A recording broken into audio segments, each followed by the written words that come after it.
Jubilee hills polling కు సర్వం సిద్ధమైంది.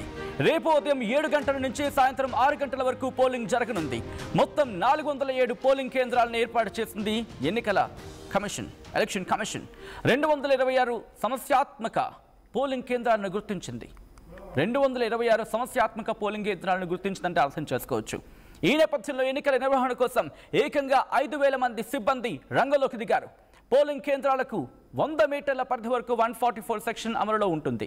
పోలింగ్ కేంద్రాల దగ్గర 3 అంచెల భద్రతా వ్యవస్థను కూడా ఏర్పాటు చేసింది పోలీసు శాఖ.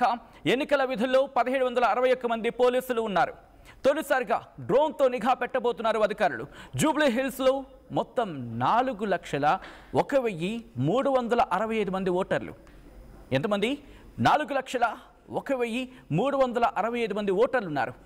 ఎన్నికల బరిలో 58 మంది అభ్యర్థులు ఉన్నారు. ఈ నెల 14న కోట్ల విజయభాస్కర్ రెడ్డి స్టేడియంలో ఓట్ల లెక్కింపు జరగబోతోంది.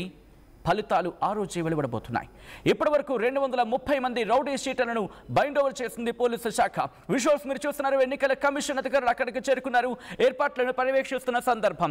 ఇటు యూసఫ్ గూడా నుంచి మొదలుపెట్టి what ever it may be ఆ పోలింగ్ కేంద్రాలు ఏవైనా ఎక్కడ కూడా ఎటువంటి ఇబ్బందికర వాతావరణం లేకుండా ఒక ఓటర్ స్వేచ్ఛగా వచ్చి తన ఓటు హక్కును వినియోగించుకునేందుకు అన్ని ఏర్పాట్లు చేశామని చెప్తోంది ఇటు ఎన్నికల సంఘం ఎలక్షన్ కమిషన్. విజువల్స్ మీరు చూస్తున్నారు.